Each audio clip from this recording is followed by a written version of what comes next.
പൊതുവെ നമ്മൾ ഈ യുക്തിവാദികളുടെയൊക്കെ പ്രഭാഷണങ്ങൾ കേൾക്കുമ്പോൾ മനസ്സിലാകുന്ന ഒരു കാര്യമുണ്ട്. ബുദ്ധിയും ബോധമുള്ളവരൊന്നും ദൈവത്തിൻ്റെ പുറകെ പോവുകയില്ല. മതവിശ്വാസമോ ദൈവവിശ്വാസമോ ഒക്കെ വിവരമില്ലാത്തവരുടെ ലക്ഷണമാണെന്നാണ് അവർ സാധാരണ പറയാറുള്ളത്. എന്നാൽ ഇതാ ലോകത്തിലെ ഏറ്റവും ഉയർന്ന ഐക്യമുള്ള മനുഷ്യൻ തനിക്ക് മരണാനന്തര ജീവിതത്തിലുള്ള വിശ്വാസത്തെക്കുറിച്ചും ദൈവത്തിലുള്ള വിശ്വാസത്തെക്കുറിച്ചും തുറന്നു പറഞ്ഞിരിക്കും. അദ്ദേഹം വെളിപ്പെടുത്തുന്നത് ഇതാണ്: മരണാനന്തര ജീവിതത്തിലുള്ള വിശ്വാസം ശാസ്ത്രവുമായി പൊരുത്തപ്പെട്ടു പോകുന്നതാണെന്നും യേശുക്രിസ്തു യഥാർത്ഥ ദൈവമാണെന്നുമാണ് അദ്ദേഹത്തിൻ്റെ പ്രഖ്യാപനം. ലോകത്തിലെ ഏറ്റവും ഉയർന്ന ഐക്യു, അതായത് 276 സ്കോറോടെ ലോക റെക്കോർഡിൻ്റെ ഉടമയാണ് ദക്ഷിണ കൊറിയക്കാരനായ യങ് ഹൂൺ കിങ്.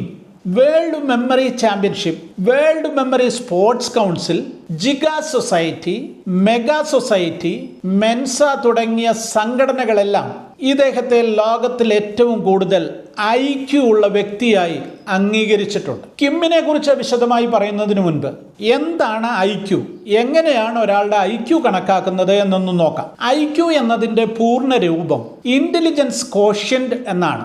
ഒരു മനുഷ്യന്റെ ബുദ്ധിയുടെ പൂർണ്ണ നിലയിലുള്ള അളവുകോലല്ല ഐക്യു എന്നത്.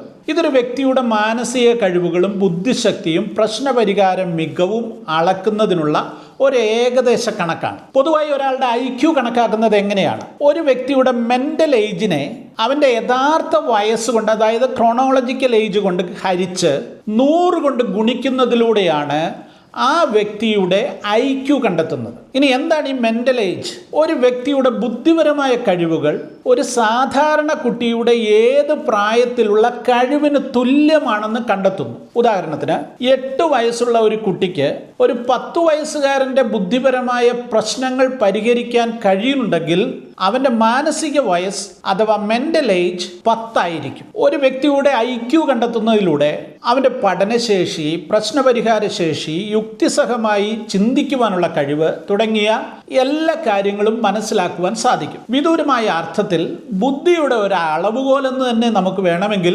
ഐക്യുവിനെ വിശേഷിപ്പിക്കാം. വിവിധ തരം ഐക്യു ടെസ്റ്റുകൾ നിലവിലുണ്ട്. അവയിൽ ഭാഷാപരമായ കഴിവുകൾ, ഗണിതശാസ്ത്രപരമായ കഴിവുകൾ, യുക്തിചിന്ത, സ്ഥലപരമായ ധാരണകൾ, ഓർമ്മശക്തി തുടങ്ങിയ പല ഘടകങ്ങളെ അളക്കുന്നതിനുള്ള ചോദ്യങ്ങൾ ഈ ടെസ്റ്റുകളിൽ ഉൾപ്പെടുത്തുന്നുണ്ട്. ഇനി ലോക ജനസംഖ്യയുടെ ശരാശരി ഐക്യു ഏകദേശം 100 ആണെന്നാണ് കണക്കാക്കിയിരിക്കുന്നത്. ഐക്യു ടെസ്റ്റുകൾ രൂപകൽപ്പന ചെയ്തിരിക്കുന്നത് തന്നെ ഒരു പ്രത്യേക ജനവിഭാഗത്തിൻ്റെ ശരാശരി ഐക്യു 100 ക്രമീകരിക്കുന്നതിലൂടെയാണ്. അത് ബുദ്ധിശക്തി അളക്കുന്ന ഒരു താരതമ്യ സ്കെയിലായി വെച്ചിരിക്കുന്നു. എന്നാൽ ഈ ശരാശരി വിവിധ രാജ്യങ്ങളിൽ, പ്രദേശങ്ങളിൽ, ലിംഗഭേദങ്ങളൊക്കെ അനുസരിച്ച് വ്യത്യാസപ്പെട്ടിരിക്കാം. 2010 ഒരു പഠനമനുസരിച്ച് 108 രാജ്യങ്ങളിലെ ആളുകൾ ശരാശരി ഐക്യു 89 ആണെന്ന് കണ്ടെത്തിയിട്ടുണ്ട്. 2022 ഏറ്റവും പുതിയ കണക്ക് പ്രകാരം ഒരു അമേരിക്കക്കാരൻ്റെ ശരാശരി ഐക്യു 98 ആണ്.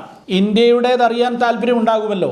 പുതിയ റിപ്പോർട്ടുകൾ അനുസരിച്ച് ഇന്ത്യക്കാരുടെ ശരാശരി ഐക്യു ഏകദേശം 76.24 ആണ്. ഇത് ആഗോളതലത്തിൽ നോക്കുമ്പോൾ 143 സ്ഥാനമാണ് നമുക്കുള്ളത്. സാധാരണയായി ഭൂരിഭാഗം ആളുകൾക്കും ഐക്യു സ്കോറുകൾ 85-നും 115-നും ഇടയിലാണ് വരുന്നത്. 110-നും 119-നും ഇടയിലുള്ളയാളെ ഒരു മികച്ച ബുദ്ധിശക്തിയുള്ളയാൾ, ഒരു ശരാശരിക്ക് മുകളിലുള്ളയാൾ എന്നൊക്കെ നമുക്ക് വിശേഷിപ്പിക്കാം. ഇനിയും 120-നും 140-നും ഇടയിലാണെങ്കിൽ ഉയർന്ന ബുദ്ധിശക്തിയുള്ളയാൾ, അല്ലെ ഒരു പ്രതിപാദനനായ വ്യക്തി എന്ന് നമുക്ക് വിശേഷിപ്പിക്കാം. 140-ന് മുകളിലാണ് ഒരാളുടെ ഐക്യു എങ്കിൽ അസാധാരണമായ ഒരു പ്രതിഭയായിരിക്കും അദ്ദേഹം.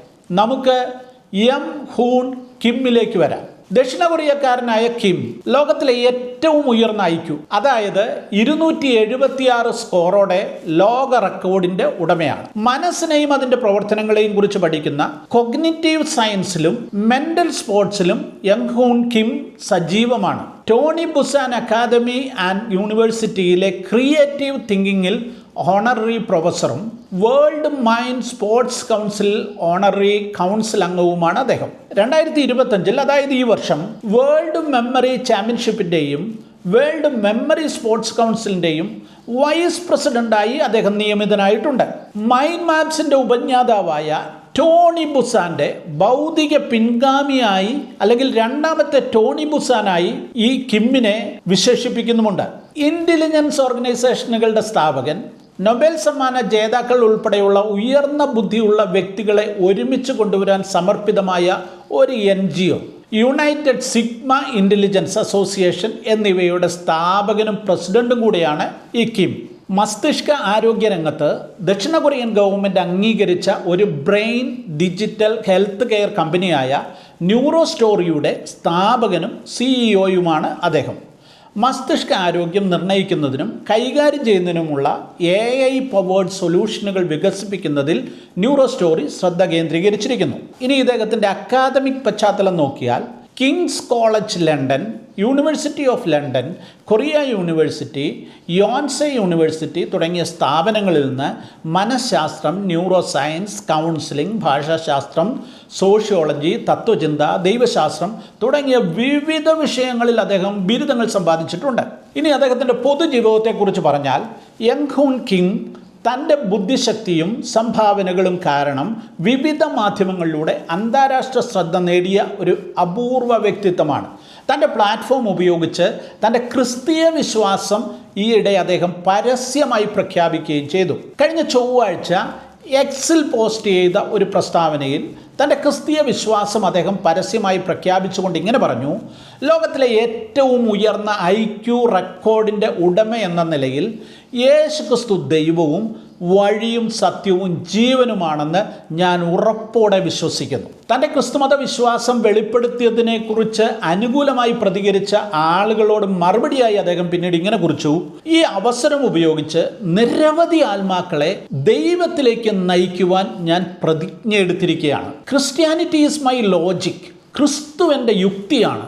അതാണ് കിമ്മിൻ്റെ അടിസ്ഥാനപരമായ പ്രഖ്യാപനം. മാർച്ച് 18 പോസ്റ്റിൽ കിം ഇങ്ങനെ എഴുതി: എൻ്റെ ജീവിതത്തിൽ ഞാൻ ചെയ്ത ഏറ്റവും മികച്ച കാര്യങ്ങളിലൊന്ന് ഏഷ്യയിലെ 1-ാം നമ്പർ സ്വകാര്യ സർവകലാശാലയായ യോൺസെ സർവകലാശാലയിൽ നിന്ന് ക്രിസ്ത്യൻ തിയോളജിയിൽ BA ബിരുദം നേടിയതാണ് എൻ്റെ പഠനങ്ങളിൽ ഏറ്റവും പ്രധാനം. ഈ വർഷം ആദ്യം അദ്ദേഹം പ്രസിദ്ധീകരിച്ച ഒരു വീഡിയോയിൽ മരണാനന്തര ജീവിതത്തിലുള്ള വിശ്വാസവും ശാസ്ത്രീയ അറിവുകളും തമ്മിൽ പൊരുത്തപ്പെടുന്നു എന്ന് അദ്ദേഹം വ്യക്തമാക്കുന്നു. എങ്കിലും നമ്മുടെ ബോധം, അതായത് കോൺഷ്യസ്നസ്, മരണത്തിനപ്പുറം തുടരുന്നു എന്ന് ഞാൻ കരുതുന്നു. അദ്ദേഹം വെളിപ്പെടുത്തുന്നു. നമ്മുടെ ബോധം തലച്ചോറിൻ്റെ പ്രവർത്തനം മാത്രമല്ല, അത് കൂടുതൽ ആഴത്തിലുള്ള ഒന്നാണ്. തലച്ചോറ് നിലയ്ക്കുമ്പോൾ നമ്മുടെ ബോധം അപ്രത്യക്ഷമാകുമെന്ന് ശാസ്ത്രം പറയുന്നു.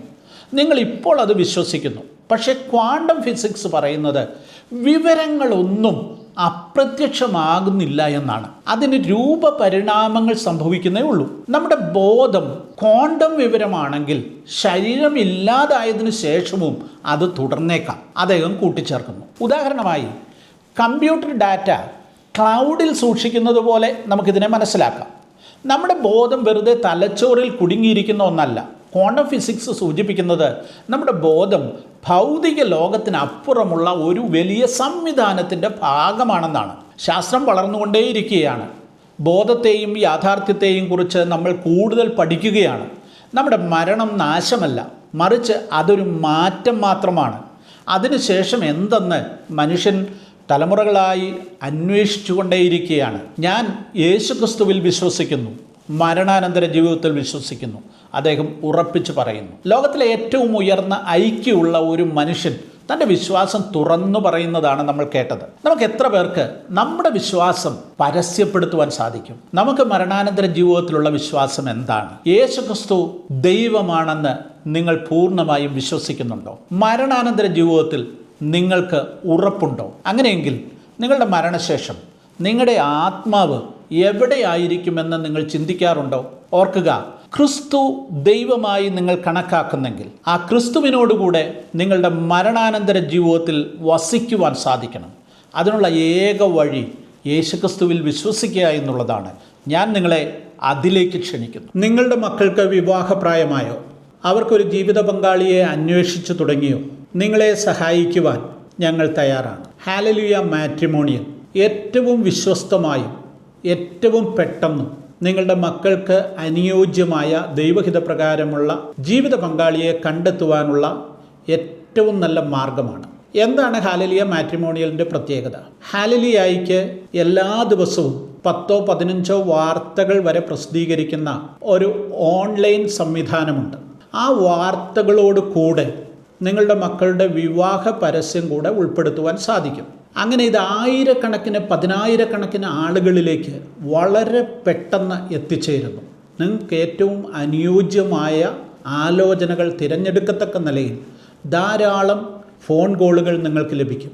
രണ്ടാമത്തെ കാര്യം, ഹാലലിയായിക്ക് കഴിഞ്ഞ 30 വർഷമായി പ്രവർത്തിച്ചുകൊണ്ടിരിക്കുന്ന പ്രിൻ്റ് എഡിഷനുണ്ട്. എല്ലാ മാസവും 1-ാം തീയതിയും 15-ാം തീയതിയും ഹാലലിയ പത്രം പുറത്തിറങ്ങുന്നു. ആയിരക്കണക്കിന് വരിക്കാരിലേക്ക് അതെത്തുന്നു. ഈ പത്രത്തിലും ഈ മാട്രിമോണിയൽ പരസ്യം ഞങ്ങൾ ഉൾപ്പെടുത്തുന്നു. ഈ 2 സംവിധാനത്തിലൂടെ 10,000ങ്ങളിലേക്ക് നിങ്ങളുടെ മക്കളെക്കുറിച്ചുള്ള ഇൻഫർമേഷൻ എത്തിച്ചേരുമ്പോൾ വളരെ പെട്ടെന്ന് നിങ്ങൾക്ക് അനുയോജ്യമായ ആലോചനകൾ ലഭിക്കുന്നു. ദൂരെ എങ്ങും പോകണ്ട. നിങ്ങൾ ഇതോടൊപ്പമുള്ള നമ്പറിലേക്ക് നിങ്ങളുടെ മക്കളുടെ പ്രൊഫൈലും ഫോട്ടോയും അയച്ചു തരിക. ഇന്ന് തന്നെ ഇതിൽ രജിസ്റ്റർ ചെയ്യുവാൻ സാധിക്കും.